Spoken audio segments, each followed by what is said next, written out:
Hello, hello. Welcome to Biblically Speaking. My name is Cassian Bellino, and I'm your host. In this podcast, we talk about the Bible in simple terms with experts, PhDs, and scholarly theologians to make understanding God easier. These conversations have transformed my relationship with Christ and understanding of religion. Now, I'm sharing these recorded conversations with you. On this podcast, we talk about the facts, the history, and the translations to make the Bible make sense so we can get to know God, our Creator, better.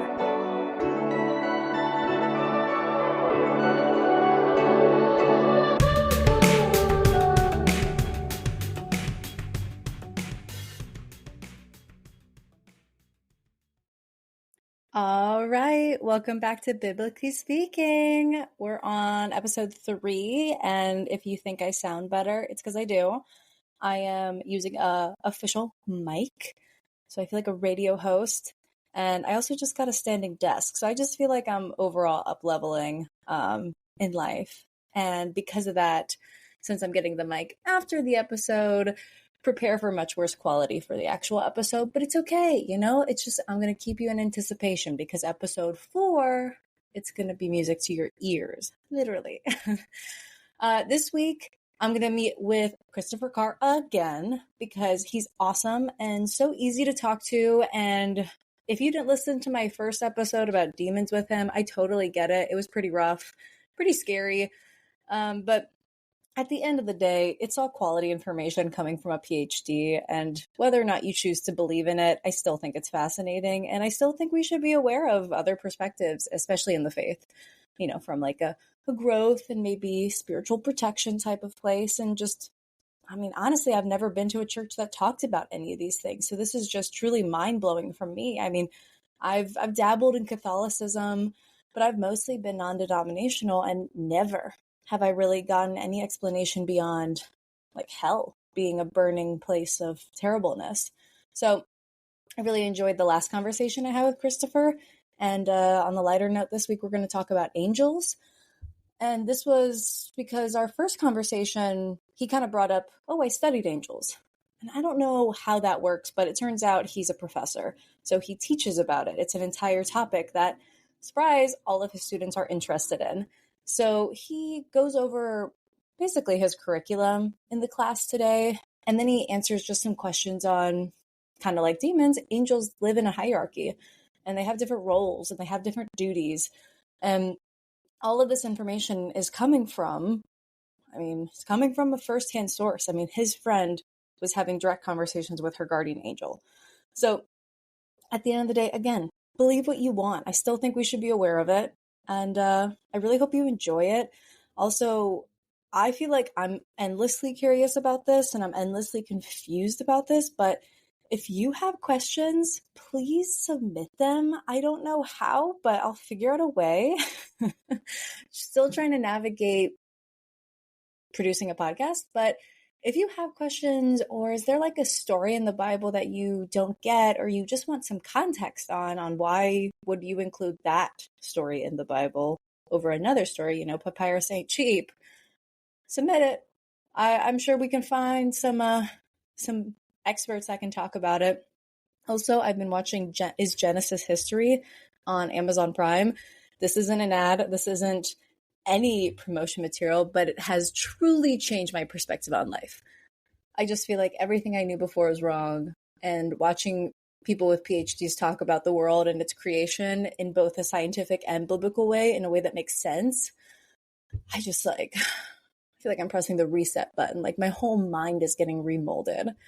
So I hope you enjoy, hope you listen, and buckle up because this is going to get so interesting. Also, if you did listen to the demon episode, I just want to offer you some comfort through this episode about angels, that you do have a guardian angel and it is looking out for you regardless of what you believe.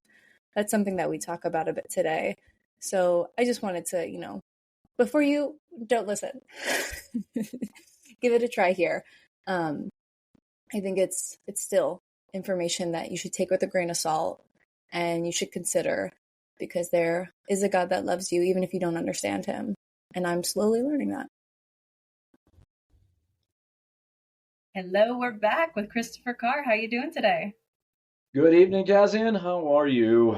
I'm doing great. I know we've already had our introductions for the last 15 minutes, but it's so glad to have you back here. I'll just put that on the record. I'm excited to talk about our topic today. But how have you been since we last spoke about 2 weeks ago? Yeah, well, I've been busy. I've got all the classes. I've already gone through 60 essays. I have another 60 essays waiting for me. Ugh, And this is my fall break coming up right now. So I have 2 days off from teaching, but I nice. don't have 2 days off from grading. So I'm just going to be plugging away doing that. Yikes. Essays are the worst. Oh, yeah. They're bad to write and they're really bad to read. I was I about to hope say, you're a, do you actually read every word or are you skimming? oh, no, I read it. Oh, okay. I do. I actually have sorry to say, this will bring you bad flashbacks from when you were in college, I guess, but I actually have a rubric, like a thing, like a chart, and I look at topic sentences, the Oh, clearness of the content, the flow of ideas, the focus of the paragraphs, the word choice, and all the mechanics, the grammar and punctuation. And I have a oh, score for each one. And now I obviously don't make I do make a lot of marks on page, but I know that students generally don't pay much attention to those things. So I don't write a lot of comments for them. I basically just write them for me so yeah. I know how I'm supposed to score things. Do you ever get into that like writer's block where you have to like reread a page over and over again because you just keep zoning out? Or is that just me and my ADHD? No, no. I mean, when it comes to undergraduate essays, I want to move through those. I don't want to read the same thing again because it probably hurt the first time. So I want to be able to reduce the amount of abuse that I suffer and just get it done. Yeah. Okay. Okay, that makes sense. Are these like 10 pagers or one pagers, 500 words, double spaced? What are these? No, no, no, no, no. Oh, no, no, no. I'm sorry to say this is a little bit of an indictment of our educational system, but students who come out of high school do not know how to write. Oh, yeah. And as a Yeah, I gen knew that. and I then what I try to do is assign very short, very targeted assignments so they can work on crafting a solid 2, 3 paragraphs maybe. And then my colleagues can enjoy the fruits of my labors because they'll hopefully get some practice writing solid paragraphs. Then they can string them together for some multi-page assignment. Got it. But um, I get people who are generally very raw, and I want to preserve my sanity. I have other things I want to do with my brain. I'm not jealous. Are these typed or handwritten? Typed. Oh my gosh, imagine handwritten. That would just be a sin. Well, listen, not to date myself, but I learned how to type on a typewriter. Remember these things? You see them in museums now. Vintage. Hmm. So if you had to write a footnote, it's like, oh, I got to put a footnote on this page. Then you have to start measuring with a thing to make sure you have enough space on the bottom for the Yeah. footnote. Dear God. With the whiteout. Go Ah, back. yes, oh, yes, the whiteout. Loving the whiteout. Now I just use it on sneakers and stuff. Right. Right. Yeah, now I just cover up the chips in my wall from all my photos hanging. Nice. Well, today's topic is going to be so much lighter than our first topic, which hopefully didn't scare anybody. I definitely had some conversations with my friends after our demonic conversation, and I might have scared them, but I've been comforting them and praying for them, so they'll be fine. But today we'll be talking about angels, and this was originally why I wanted to speak with you because when we first spoke on the phone, you mentioned how you performed an angel study and how you, through your studies, which I don't even know how that would work, kind of have a basic understanding of their intellect and how they manifest and how they typically show up in the Bible. And I'd like to learn a little bit more about, your studies. And then from there, let's talk about, angels' role in the Bible in general. And then we can jump into some verses. So why don't you give us a little bit of overview on some of your work on this topic? Right. Well, my work on the topic is primarily to teach a class. Angels tend to be one of those subjects that students are interested in.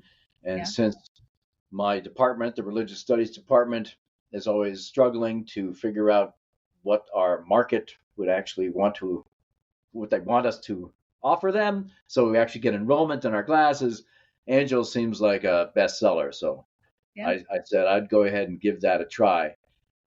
And the reason why I gave it a try is, I guess, for two reasons. One, I do have a friend who now unfortunately is not in very good health, whose vocation involved many conversations with her guardian angel and the guardian angels of other souls who needed somebody to pray for them at the moment of their deaths. So this person, I can tell you her name. She's a religious now. She's a hermitess, so she goes by a different name. But her name What is is a hermitess? Patricia. Huh? What's a hermitess? It's a female hermit. Oh, okay. Got it. Okay. Yeah. So uh, she lives hundreds of miles away from me. Her given name is Patricia, and her last name is Devlin, Devlin. Patricia, if you're And listening, she wrote hey. a, huh? Patricia, if you're listening, hello. Shout out to Yeah. Patricia. I, I don't even know. Well, no, it seems unlikely, but you never know. Maybe in reruns, she'll listen to it. Right, right. She wrote a book called The Light of Love, and it basically is kind of an autobiographical recounting of her conversations and her experiences because she's always been in poor health. And what she does is she is basically asked to suffer for souls at the moment of her death, of their death rather, as a way for Christ to offer that soul last minute grace in special circumstances so the person can, you know, not be separated from God. So would And she go to people's houses and be with them at the time of death, like a no, no, no, hospice? Or this no. just There's a period of time in her life where she had this peculiar vocation. Oh, okay. She doesn't have it anymore. It was a period of several years, and then Is this a apparently vocation that she chose, or was she hired for it, or it was just a God gift? no, no. The way she describes it in her book is she lost her sight at a young age, but after she had gone completely blind, there was a particular day where she actually saw in her mind's eye, you might say, light.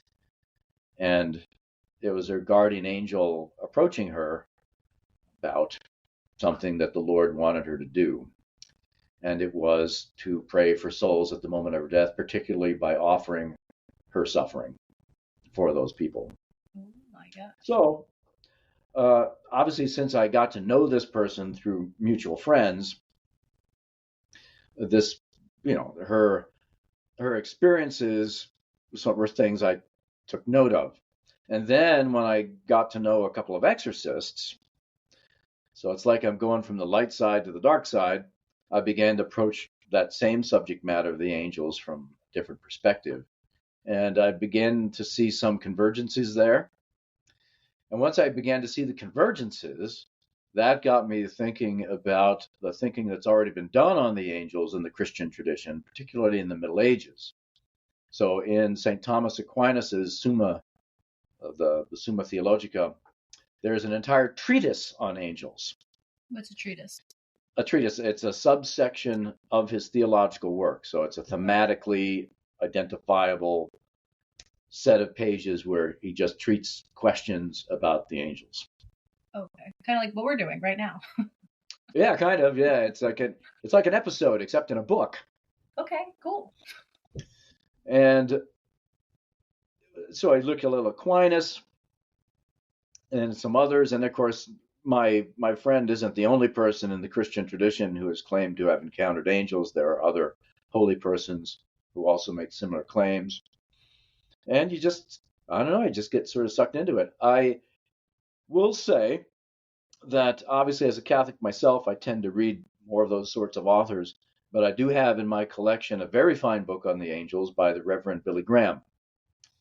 It obviously his approach reflects his own ecclesial commitments, and he sees things strictly through biblical categories, but he has a lot of anecdotes in that book about people encountering angels who, protected people in times of danger and that sort of thing, even outside the Bible. But he sees in there biblical consistencies. So it's a good book, and I try to gather as much intel as I can. And eventually, I found myself with enough information I could put a class together.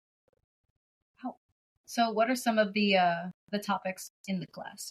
Is it do how they appear, how they sound, how do you tell that it's an angel and not a demon trying to mislead you? What are angels like? How can you be sure that you're seeing an angel? My first thought when you brought up the woman, seeing an angel in her head, how did she know it was her guardian angel? Because I like to think that my gut instinct is my guardian angel, but am I wrong?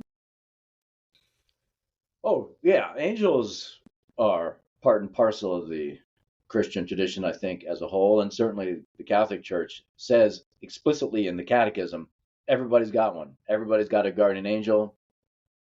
It's not an optional belief. With respect to what I would cover in class, I'm sorry, well, just to interrupt. Would you say that everyone has a guardian angel if they believe in God, or do you think everybody in general, period? I believe the teaching is everybody's got one, whether they're Christian or not.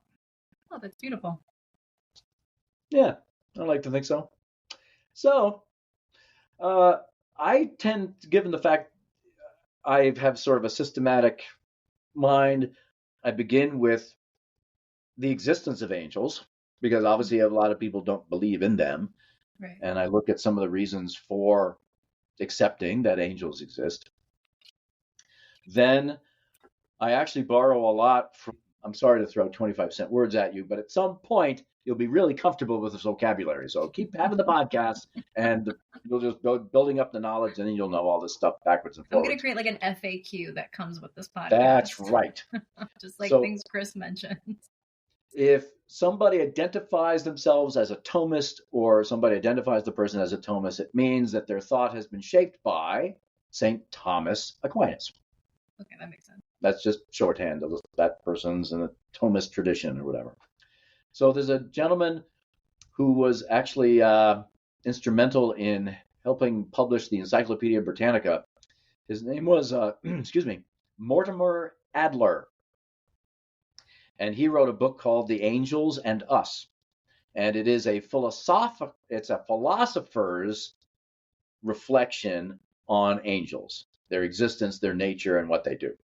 So he doesn't really take into account divine revelation, but he says philosophically it is not unreasonable to posit the existence of a spirit, a finite spirit that was never meant to be a soul. And then he goes through, all right, well, if there is such a thing, then we know spirit is kind of like this, which means that the being that is a spirit has to be like A, B, and C. So he works through all that stuff, and that's what I basically start with. Then, once I get the basic package together of what an angel is and what they can do, sometimes when I'll hit a certain topic, I will bring in data from divine revelation or supernatural experiences for both the good angels and the bad angels. Eventually, it all works out. So I probably spend the first 2/3 of the class on the good angels and the last third on the bad angels. Bad angels are just demons, right? Yeah, that's right. Okay. And by the time I actually get to the point where I'm talking about the bad angels, we've already said a lot about them Yeah. because the behaviors that they exhibit are consistent with the principles for the good angels. They're the same kind of being. So that's basically what I do. It's a little philosophy, it's a little divine revelation, it's all mixed together, which is fine because what's a theologian except a philosopher who applies those principles to divine revelation? Every theologian's a thief. Basically, we steal from philosophy so we can understand revelation better. That's what we do. And some There's a philosophies are better purpose. at it than others. Okay. Yeah, I mean that structure looks good. I'm curious about the meat of this. So, would it be better to just kind of understand in general Bible or angels' role in the Bible, or what are some of these divine revelations that you go over in your class? Just before we get into the specifics.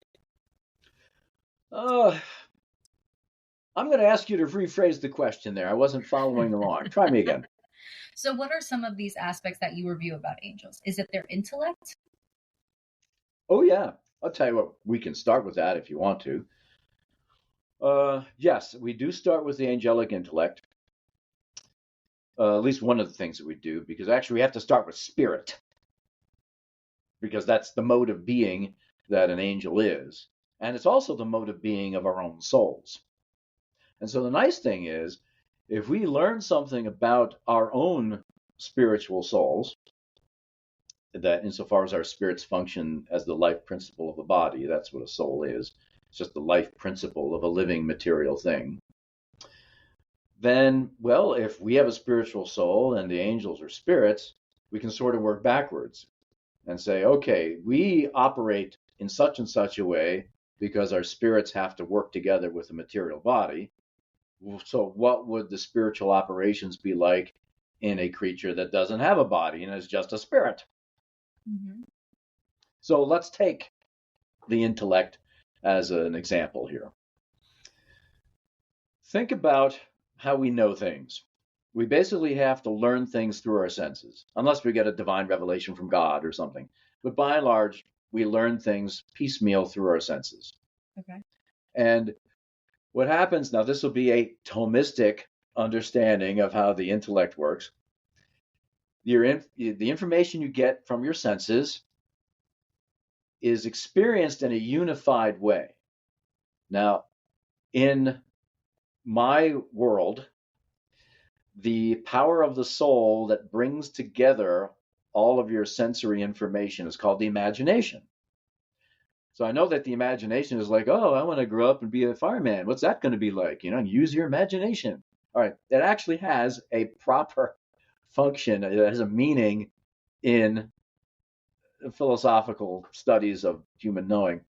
And it's basically the power of the soul to consolidate all of the information from your senses. So you experience a kind of holistically inside you, everything your senses give you. I see.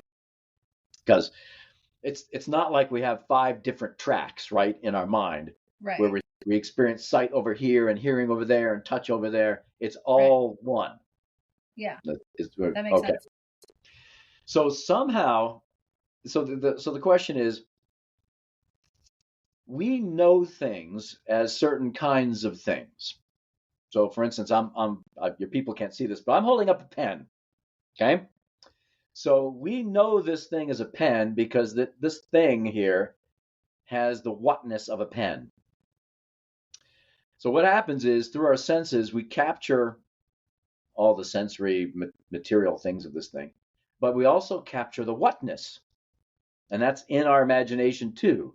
And then what the intellect does, the real spiritual power, it goes into the imagination, just kind of plucks out the whatness and leaves all the variants, to the side, the variables to the side, and then assigns a name to the whatness based on your language.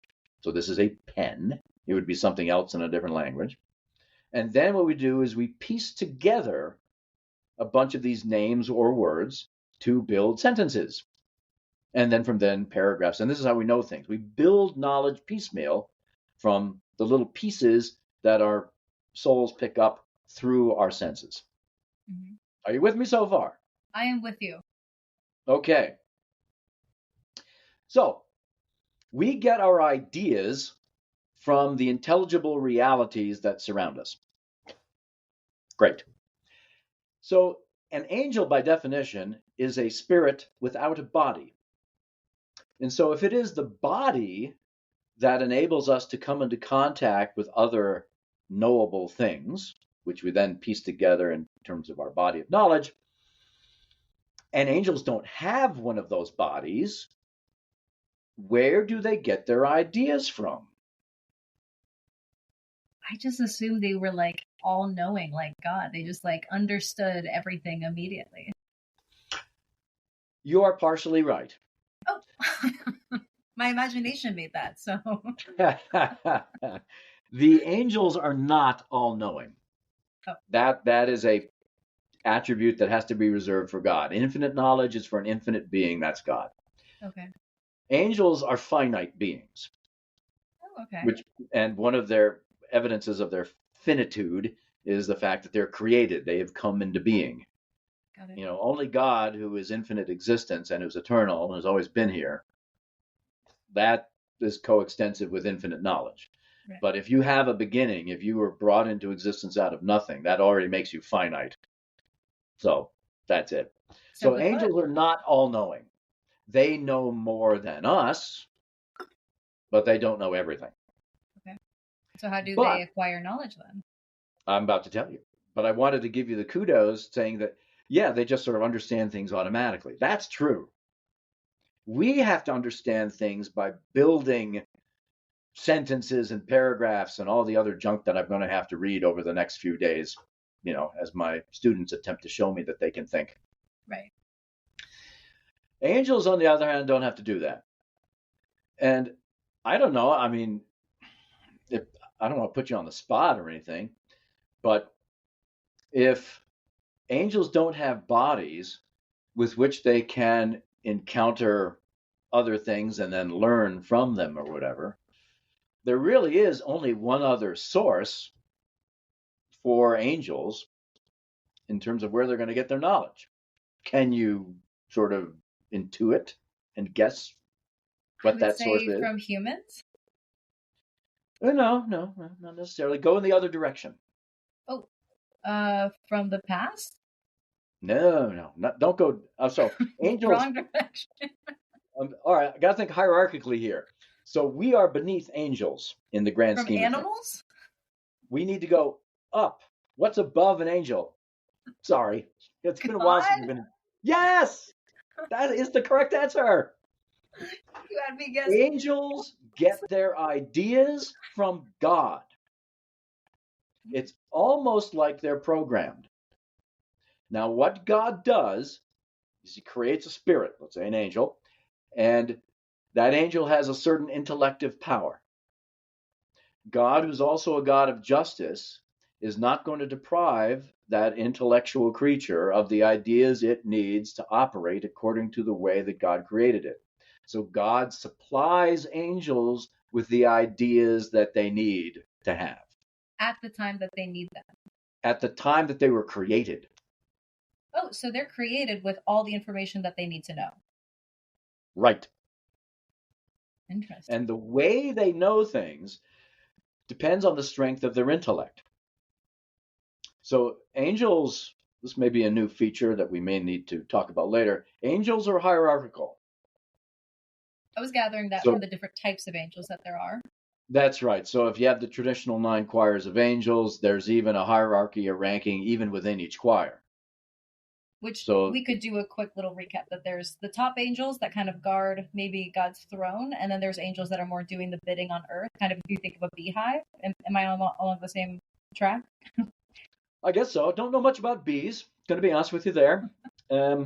I guess bees are sort of hierarchical. If that works for you, that's fine. Sure. You've But got the queen bee, you've got the bees that really tend to the babies, you've got the guard bees, and then you've got bees that go out and get pollen, and then you've got bees that don't do anything but reproduce with the drones that die immediately, so they're kind of useless. yeah. But that's my podcast. That's my other podcast, the bees one. No, but it sounds like that's typically, there's higher glorifying angels that are more next to the throne room, and then there's lower ones maybe making sure I don't cross the road at the wrong time. Yeah. Well, now I'm not sure about the nuances with respect to the differences of opinion among, let's say, the Catholic, the Orthodox Protestants about how hierarchical the angels happen to be. Like whether or not, you've got, let's say, the dominions, and everybody within the rank of dominion is pretty much the same. At least within my own church tradition, the Catholic tradition, every angel is hierarchical. There is no egalitarian status among the angels, literally at all. So that not only are the choirs ranked, but every angel within that choir is also ranked. And everybody's got a spot. And if you just accept that paradigm for a moment, what happens then? The rank of the angels is based on their power, their natural abilities that God gave them, which includes their intellective power. So one of the ways you can tell angels apart from each other is how many ideas they need. So, the lowest possible angel might have been instilled by God with, I don't know how many millions of ideas in order for the angel to know its thing. But if you're talking about the top angel, and presumably if the angels are hierarchical, there was the top angel, All God would need to do is give that angel the simplest of ideas, like maybe being. And that angelic intellect would go into that idea of being and literally figure out everything else. I'm trying to like, so what would that angel do then with that idea? That seems like pretty basic. Well, they would basically take that idea and they would be able to figure out everything that God has done in terms of creation. Literally everything in one moment of intuition. Remember, we have to think things Right. out discursively, piece by piece. Angels don't have to do that, like you said. In one moment of intellection, they literally unpack everything that's in that idea, everything that's implied in it. And some angels with a lesser intellect will need more ideas to see as much as a higher angel with just one idea.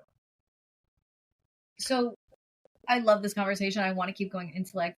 Was all of this information from that woman that's a hermit, or was this No, just aggregated from many divine revelations?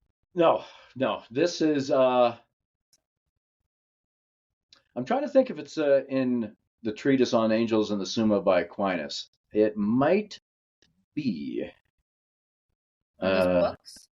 huh? Are those texts? Are those books? What are those? All right, yeah. So the Summa Theologica of St. Thomas Aquinas is one book, but it's many volumes. Got it. And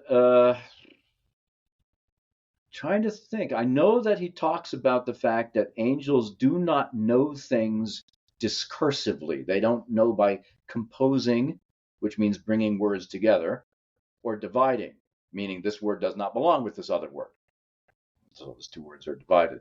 And, you know, composing and dividing it based on the intelligible things that we pick up from our imaginations and using our language, that's the standard mode of human knowledge. Angels don't have to worry about that. And what I try to do when I get to this point in the class is to impress upon the students how powerful the angelic intellect is. You know, we're sitting here, we have, let's say, I don't know what the average would be of how many ideas an educated human being would have. We'll just throw a number out there, maybe 15,000, I don't know, whatever our vocabulary happens to be. But an angel can know everything that we know and more with like 3 ideas. It's a totally different way of understanding computation and just understanding. I didn't even know that was possible. So you're saying that this came to St. Thomas through a divine No, revelation? no, no, no, no. St. Thomas, no. St. Thomas is just using the tools of his trade, philosophy, and, you know, stuff from the Bible, stuff from the church fathers. And it just stands to reason. If a material being, a material creature that has a spiritual soul, has the power of knowledge, and has to exercise the power of knowing through the body, we're basically limited in what we can know because we pick up ideas as we go and then piece them together. Right. Angels don't have a body, so they don't pick up ideas. God in his justice gives them every idea that they need according to the power of the intellect that God gave them.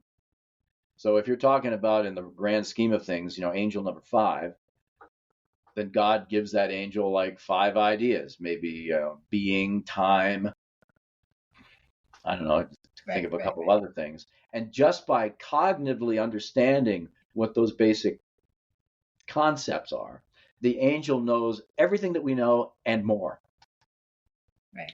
Yeah, I understand the philosophical approach and how we could deduce that type of logic. I think I was more so like asking you to cite your source in the way of, was this through divine revelation? Was this through multiple studies? The same type of way that you knew so much about demons, was this from like heart? I'm stuck in my human brain of like, well, what was this, a test? Was this research? Or was this God gave someone this knowledge and that's how we understand this? Or was this more philosophical and we're just inferring this? Yes, this is more of a theological conclusion. Yes, I don't think there's Okay. anything in the Bible that speaks to this directly. Okay. But I mean, again, it is sort of confirmed in the fact that when you see the bad angels, manifest themselves in a deliverance or an exorcism, they seem to know an awful lot.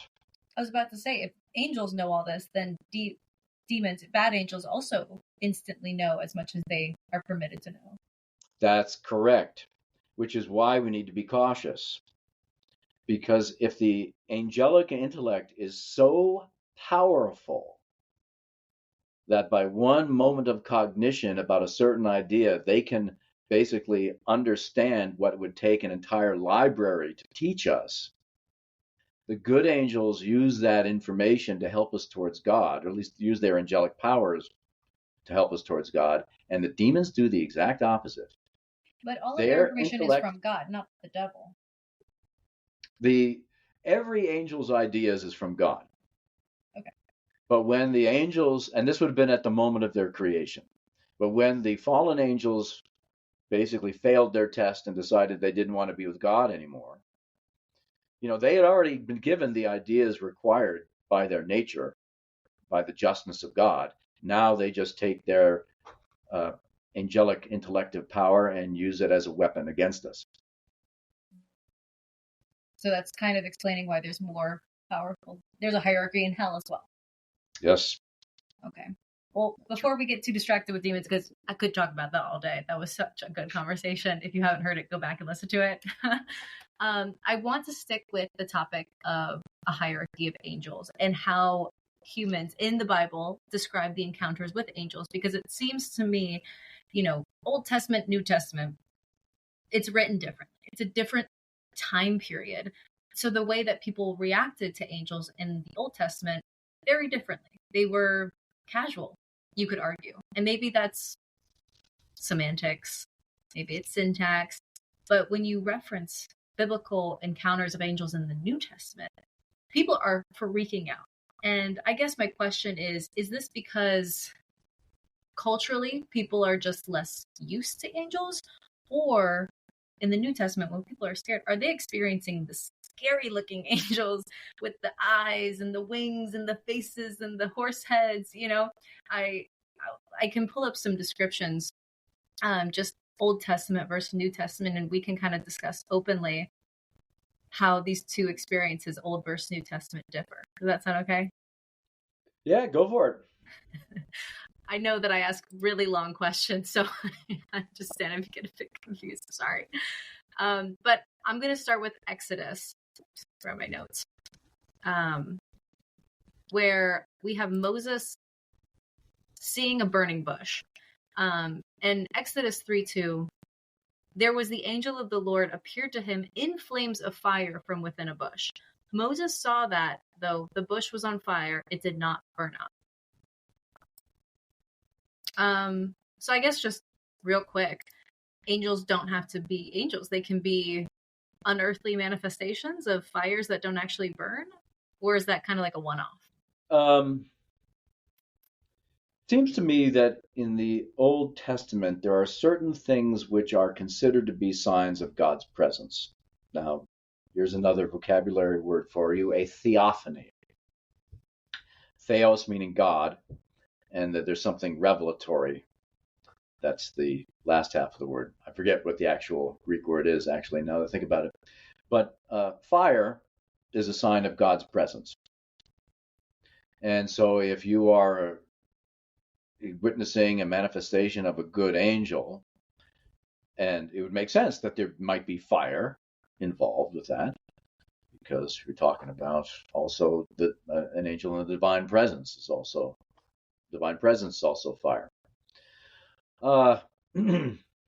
So I'm not the expert in Exodus, because with the burning bush, soon God starts speaking. So it's like the angel has this little introductory role saying, okay, take off sandals from your feet. This is holy ground. Then Moses starts talking with God. There's like a little, like the angel's an MC or something. But I think it also has taken into account the manner of writing. And this is really the only thing I might be able to offer of any substance to this particular question. And that is, there is a style of writing about the supernatural which is appropriate for the centuries before Christ, which is obviously quite different than at the time of Christ in the Gospels and Acts of the Apostles. It seems like in the New Testament, what you have is a little bit more of a, I don't know if this is the right word, but like an existential description of an encounter, so that you would get maybe a little bit more about what the angel looked like, and you certainly would get more about how the person reacted to what they saw. In the ancient world, maybe what's going on is they're not really as interested in describing the nuts and bolts of the actual encounter, because they want to get a bigger theme addressed. That, Moses did in fact encounter God, and maybe as an act of charity, God kind of eased him into talking with God by having him speak to an angel first, or having the angel speak first. And it is the style of writing in the ancient world to kind of just take this sort of thing in stride. Whether Moses actually took it in stride at the He time he could have been saw that, freaking out, and the author just didn't yeah, capture that. I mean, we have no idea. Okay. I mean, the best that we can do is, think about the movie from the 1950s, The Ten Commandments, with Charlton Heston there, and how he sort of was a bit overcome at the burning bush scene. I don't know. Have you seen The Ten Commandments? No, I All was right. just pretending like I did. I gotta tell you, man, I try to make movie references in my classes, and I realize as time goes on, I am less and less relevant. It, it is Well, so in true. your defense, Christian movies nowadays, they're not worth mentioning most of the time. I'll say that. All right. But it just seems to me there are certain movies that everybody should have watched just to maintain their American citizenship. Everybody should watch The Wizard of Oz, Yeah. seems to me. I thought The Ten Commandments, but nobody in my class except maybe one person saw The Ten Commandments. I don't know what else to add in there. I mean, what movies are quintessential American movies that you should just have in your collection or available on Netflix or whatever? Anyway, Of course, this is, right when you ask what's your favorite movie, your mind goes blank. That's just what happened to me. yeah, but I'm talking about what movie is quintessentially American that every American should at least at least watched it once. I mean, is Star Wars up there now? I mean, the original, maybe? I don't know. But anyway, I digress. So the deal I'm going to is, make a poll about that in this podcast. If yeah, you're listening to this on Spotify, put it in. I can do that. In the Ten Commandments, which I think should be on at least every Jews and Christians, yes, I've seen that movie list. Okay. There's actually no mention of the angel. It's just God speaking from the burning bush. So that little detail is not part of the screenplay. Got it. So, just in terms of what we do have in Scripture, the sacred author clearly wants to indicate to Moses that this is going to be a supernatural encounter of the good kind, which is why I have an angel followed by the voice of God. And it seems like the angel's just the setup man at the moment. Okay. I'm going to read another verse from Genesis. So again, another Old Testament verse that also describes an encounter with an angel. And it's it's right when Sodom and Gomorrah are destroyed. Mm-hmm. And verse 19, 1 through 29, it begins, "The two angels arrived at Sodom in the evening, and Lot was sitting in the gateway of the city. When he saw them, he got up to meet them and bowed down with his face to the ground. 'My lords,' he said, 'please turn aside to your servant's house. You can wash your feet and spend the night, and then go your way early in the morning.' 'No,' they answered, 'we will spend the night in the square.'" So I just want to focus on that verse because it becomes very quickly something else in that verse, just with people trying to knock down his door to see the angels. And I don't want to make it about that, but just his reaction. Because they're not going there to see the angels. So go on. We'll keep this podcast clean.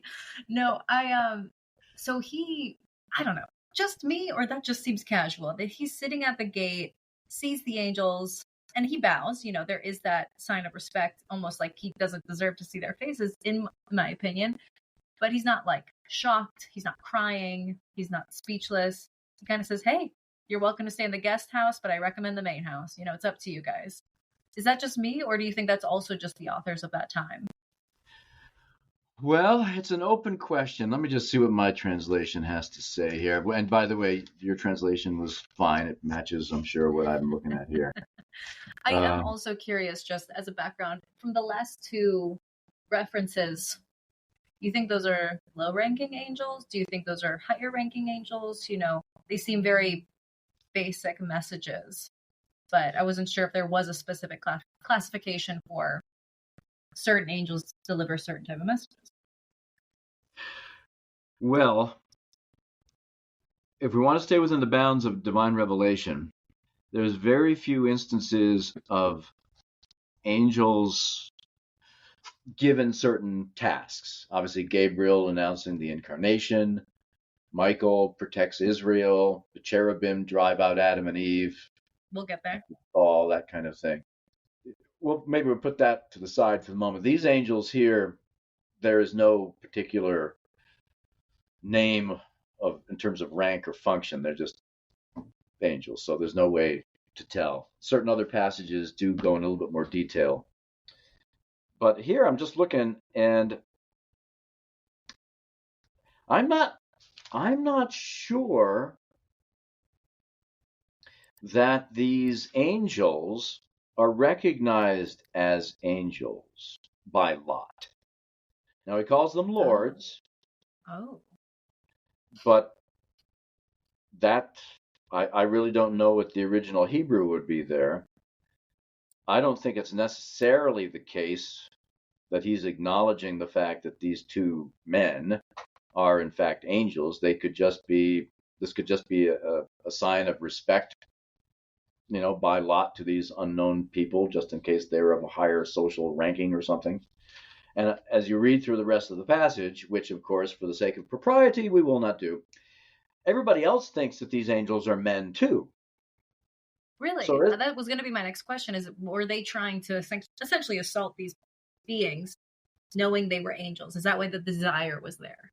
no, Oh. I think these guys wanted to just get together with these men because they look like men. Interesting. It just seemed so feral and ferocious in this passage. Yes, it's pretty unbecoming. There's no doubt about it. Interesting. But I think the lesson is basically that angels can, if called upon by God to do so, appear as us. And they are unrecognizable, except maybe for something that they do in the process. Right. And certainly there have been private accounts of individuals who have been helped by a person who was there and then looked up and the person wasn't there anymore. Right. So there is a biblical precedent for angels and maybe especially guardian angels to help people in the guise of a human being, and then you don't find out until after the fact that, well, maybe that wasn't a human being because how could they have disappeared so quickly, kind of thing. Yeah. Well, let's move on to maybe some angels that are clearly angels. And based off, just descriptions that are provided in the word. In my research, again, I'm entering this very basic. I hear angels, I picture Mary and Joseph in the manger, and angels come and they have incense and they've got animals. That is literally where I'm at. And so, in this research and just understanding that there's way more to the story with angels, my research showed that there's different types with different jobs that look differently. And this really is backed up by what you're saying with the hierarchy. And what I found is there's different types. Like one is called the seraphim. And the seraphim are angels that are closely associated with worship and praise of God. And if we go to Isaiah 6:2, it says, Isaiah 6:2, above him were seraphim, each with 6 wings. With 2 wings they covered their faces, and with 2 they covered their feet, and with 2 they were flying. So it looks like they got wings on their face, wings on their feet, and then they're also flying. So that's all I've got, is that they're associated with worship and praise. Does that mean, when you like, holy, holy, holy is the Lord God Almighty, that's them? Or or when I get really emotional in church when I'm worshiping, that's those angels really moving in the crowd? Do you know a lot about the seraphim? Well, give me just a second here. Okay. This may be a part you just want to edit here because I do have slides that uh, have I have stuff on these guys. Hold on a sec. So I'm just going to take a second to set up my answer No, take your time. because I'm going to what the heck one would I need here? Angelic change action choirs. That's what I want. I'm sorry, what? Are choirs like casts of angels, like the upper class, upper Yeah, caste? Okay. that's fair enough. Let's see what I got here. All right. So I'm looking at my going to try and do this so it's podcast worthy because you're doing some editing, right? I can do whatever you want. I mean, if they're boring and they're just kind of for show, that's what you know. I mean, I know way less than you, so don't ever feel like you don't know enough. All right. I just want to sound smooth and professional. That's all. The seraphim are, in fact, traditionally considered to be the highest choir or rank of angels. It comes from a Oh, Hebrew word meaning burning or glowing. whoa. And seraphim is already plural. Oh, So seraph would be singular, seraphim would be the plural. oh. So just so you know that. And you're right. Where we see the seraphim is in Isaiah 6. And for those Christians who go to what you might call a more traditional liturgy and they have what they call the Sanctus in Latin, holy, holy, holy, Lord God of hosts, heaven and earth are full of thy glory, that kind of thing. That we're basically quoting what the angels, the seraphs, there I go, I anglicized the plural there. The seraphim say in the presence of God all the time. Oh, beautiful. Because technically in Christian worship, in one way or another, you are bringing yourself into the presence of God. And so it's appropriate to say what the angels say, who are in the presence of God all the time. So, yeah, they are the ones closest to God, without a doubt.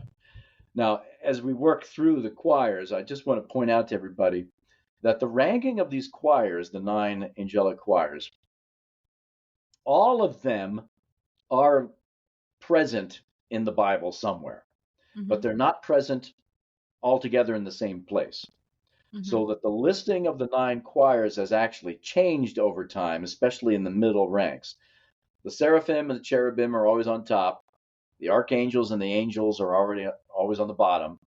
And then there's been in the Middle Ages, particularly when this list was sort of been worked out, there's a lot of variations in the middle. So the list I'm going to give you, if you're interested, will be kind of where the list is now. The debate seems to be over, but the historical development of the list is just it's a matter of tradition, you might say, and not something that the Bible can answer for us. But this was kind of decided over a period of time in the Middle Ages that there are different types of angels, and B, what we're going to call them and see what they do. Yes. Interesting. So what are the 9, if you don't mind, if you have them right in front of you, but if you don't, Oh, it's I fine. do. Indeed, I do. Okay, so the top are the seraphim. Rank number 2 are the cherubim, and I do have my etymology here. The meaning is uncertain. There is a Hebrew word which looks like cherub, like cherub, but at least the sources I've got don't really tell me exactly what the word means. Cherub like a shrub? Well, sort of. Or am I picturing the wrong thing? No, it's I swear, a cherub is like, it's not just one of my favorite bands. Oh, never mind. It well, the actually shows an cherub. angel. Remember, cherub is just a shortened form, and Angels. when you think of cherub, you think about the little Cupid person on Yeah, that's what Valentine's pops Day. up. That's almost an insult to the angels, really, because you have this little kid, diapers, and he's going around shooting people with arrows to make them people fall in love and whatever. And I'm thinking, holy cow, I'd say this in class too, we just figured out that the angelic intellect is so powerful. Why would an angel want to waste his time thinking about how to shoot little darts at people? Yeah. Yeah, And anyway, we've commercialized it. And yeah, what I've seen from the notes that thank you, ChatGPT, not going to lie here, is that these angels are often associated with the presence and glory of God. So very similar to the seraphim, but they're also depicted as guarding the Garden of Eden after Adam and Eve's expulsion, which is way more intense than a little baby Cupid to Yep. guard. Yeah, the flaming swords. The text is pretty explicit about that. Yeah, Ezekiel 10:5 says, "The sound of the wings of the cherubim could be heard as far away as the outer court, like the voice of God Almighty when he speaks." Right. And I'm just doing a quick look in Genesis.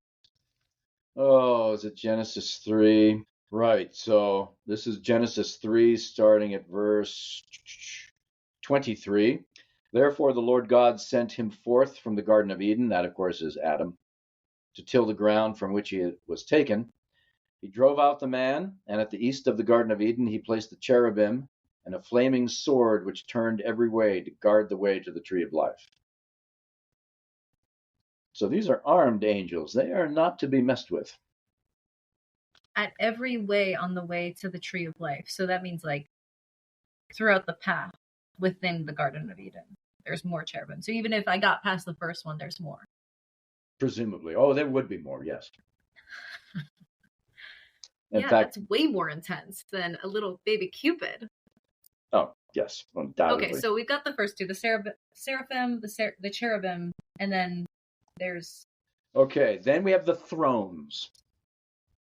Now, I had a note here that gave Were those me... the eyes? Hold on, just a second here.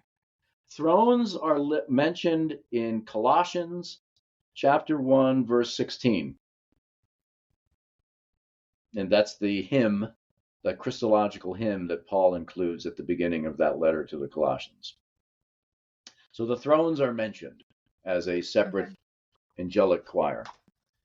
So those are the first three: seraphim, cherubim, thrones, and then the dominion. What do the thrones do? I'm sorry. He's mentioned by Paul in Colossians, but what are they doing? Are they just around the throne, or? Well, I'll tell you what. Let me go through the 9 first. Okay. And then I'll go through their tasks, because the list of the choirs tends to be more of a tradition, even though the names of the choirs are in Revelation. So the ordering tends to be a matter of tradition. And then the tasks assigned to each choir is more of a theological opinion, let's say. Oh, okay. Now, people who,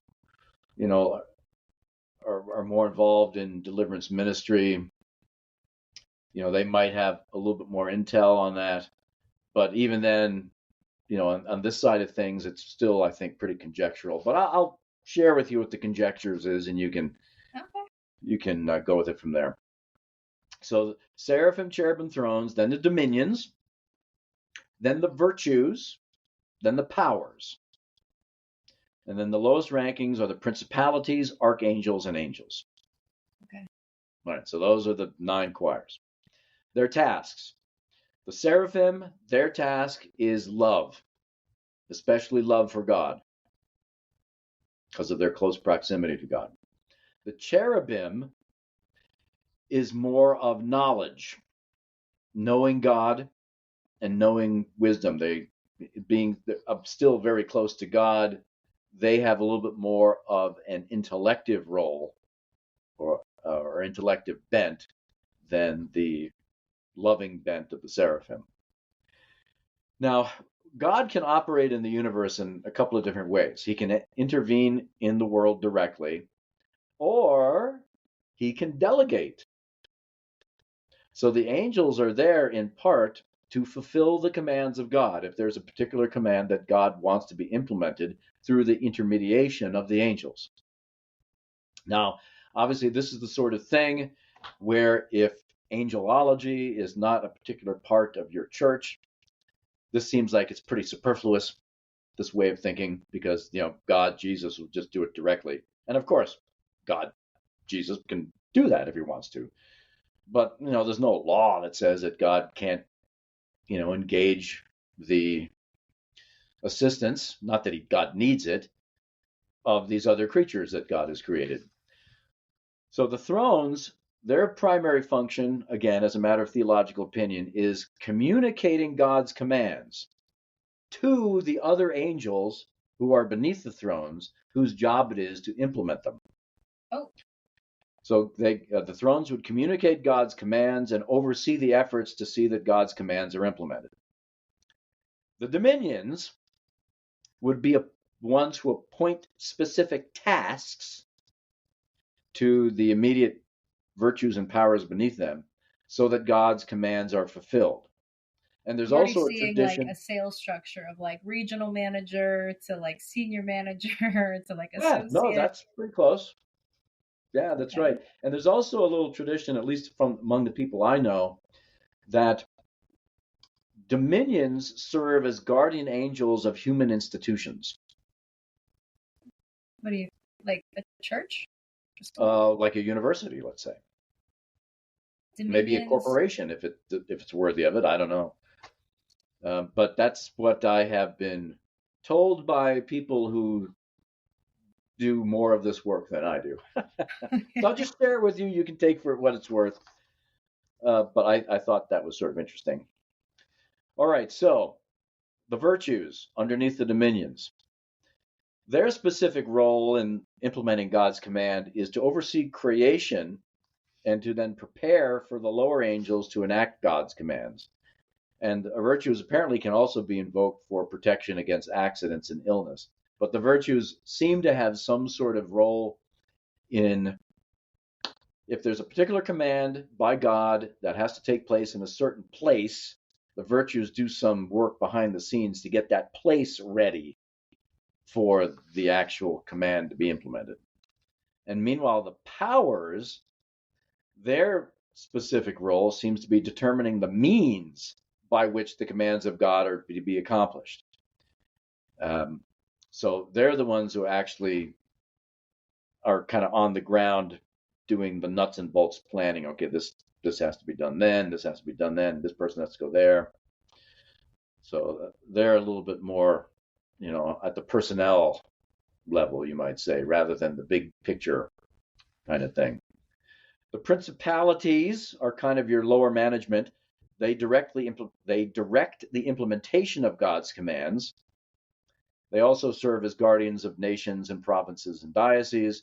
The archangels are the ones that execute, God's commands. And the angels, the lowest ranking, they're the ones that communicate with human beings if that need be. So in terms of Oh, the archangels, they're the ones that they're the last angels in the food chain there to actually implement whatever God wants commanded done. And the angels are a little bit more interpersonal. They're the ones that are in the trenches with us. yeah, that is.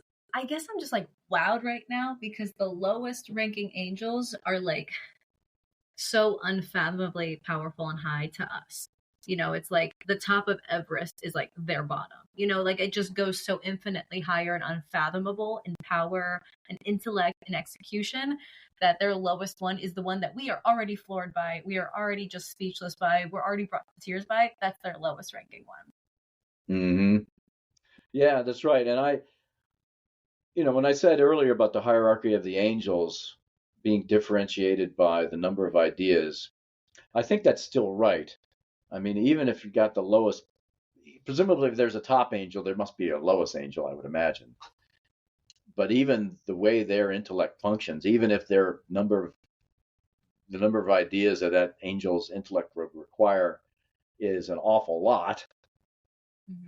yeah, there's still something about the angelic nature which is has got an edge over us. There's no doubt about it.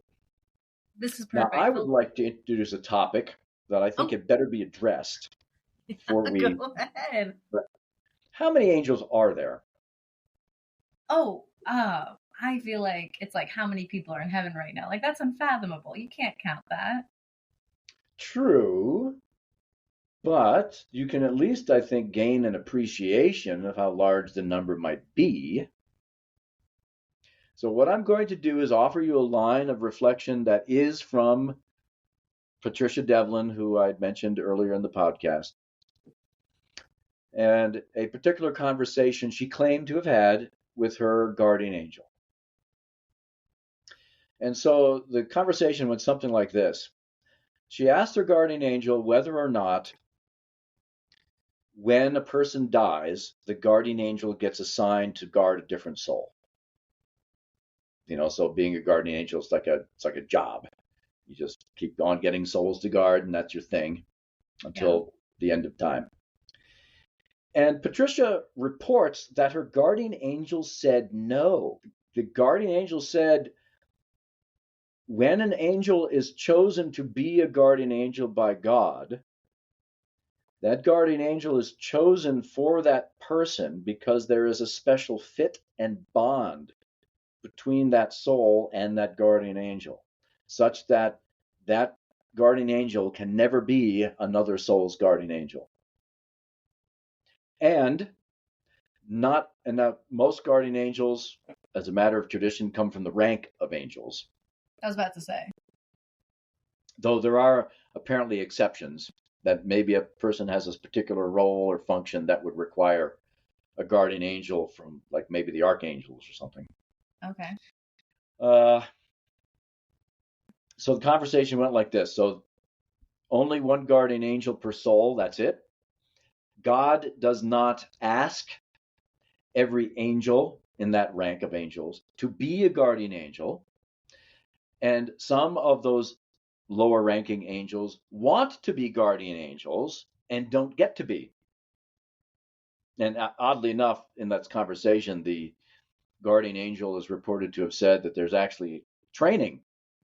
Like, if they want to be a guardian angel, they have to learn how to love and discipline and other virtues so they can actually be effective guardians of a soul.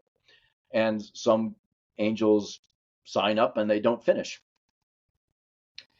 So what this means, if you add all this stuff together, is that there are more angels in the rank of just the angels, the ninth choir, than there will ever be members of the human race. And that's got to be an incredibly large number. That number does not include all of the other angels in the other 8 choirs, and it excludes the 1/3 of the angels that God created, which are now demons and aren't eligible to be guardian angels. I just feel like I shrunk a million times. I feel so small in this world. We think the material creation that God has put us in is pretty vast. It pales to the vastness of spiritual creation, just based on the number of angels God must have created, if this private conversation has any veracity to it at all. What else did they discuss? Any other? Oh, well, in terms of the function of a guardian angel, in a separate conversation, angels are basically, well, angelos in Greek means messenger. So we name these beings, these creatures, basically according to the function through which we know them best. So in the Bible, more often than not, an angel is communicating a message. They're God's messengers to us, King David, Lot, whoever. So we give them a name according to their function, but they're all angels, whether they communicate with us or not. So while that is true that God can use angels to communicate with us, we can enlist our guardian angels to communicate with God. Now, by and large, I would say that outside the Catholic and Orthodox traditions, the propensity is just talk to God, talk to Jesus directly. There's no need for any intermediary. Christ is the intermediary, and he's God anyway. But, you can talk to your friends in a number of different ways. You can talk to them in person. You can send messages through other people. You can use technology. And so what this guardian angel indicated is, if you want, yes, you can speak to God directly, But you can also speak to your guardian angel and say, please ask God to do this, or tell God I need that. And the guardian angel said, we'll do it. And we will not change your request. We will go right to the throne of God and deliver the message that you have given us, the angels, and we won't change it. And we'll just deliver it to God, and God will do what in his infinite love was best for you. And the angels, well, this particular angel said that actually angels love to do that. They love to be put to use by us. So I would just like to suggest to everybody, and I say this to my students in class, just keep that handy in your spiritual toolbox. By all means, work on your relationship with God by every direct means possible. Yeah. But don't shy away from using other means that God seems to have made possible, which would include your guardian angel. And, who knows, maybe if you're really feeling creative, let's say if you're taking one of my tests in class, maybe you want to just say a silent prayer, my guardian angel and the guardian angels of everybody else in this room, please speak to God so I can remember the answer to question 8. Yeah, why not? Yeah, why not? Exactly right. I feel like I wish I could react quicker, but I feel so marinated in this. I mean, hit me again. Give me one more, because I know that we're over an hour, but give me one more thing that she heard from her guardian angel. Oh, what she heard from her guardian angel. Oh boy, I gotta think about this now. Because those are my go-to ones for sure. Oh, okay. How about the names of the angels?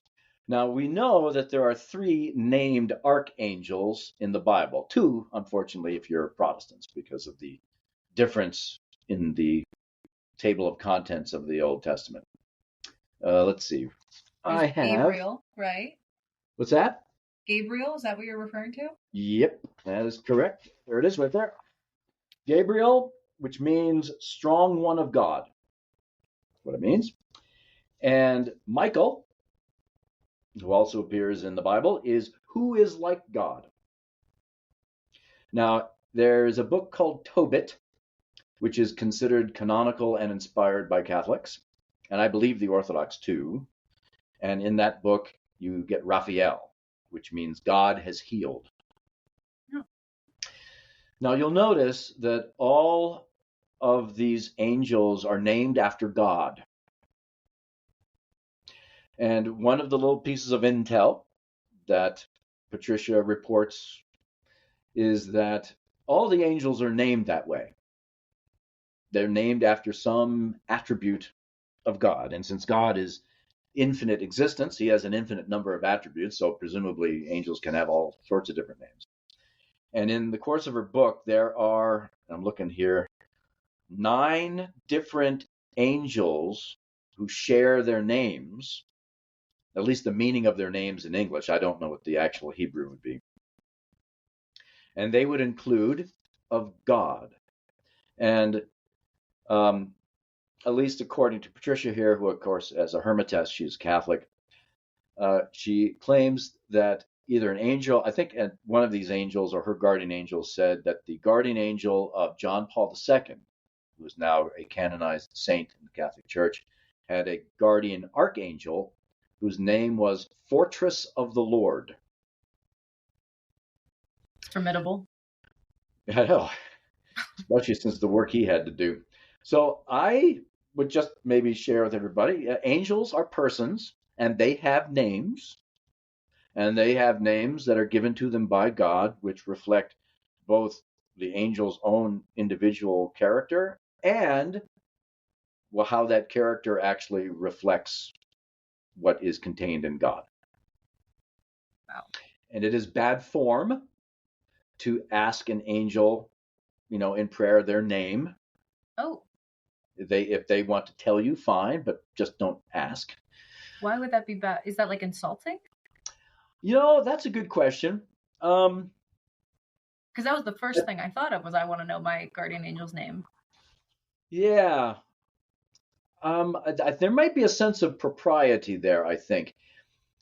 If you know the name, and this is kind of a biblical principle. If you know the name of something or somebody, you kind of have jurisdiction over that person.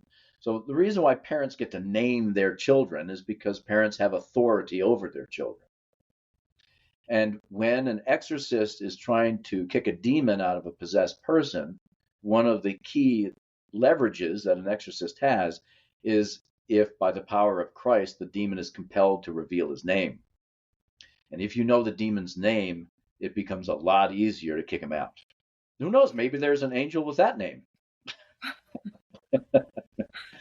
I suppose that's possible. But still, the power of a name. I mean, what is something we take for granted and underestimate? That's right. We just think of names as labels. Right.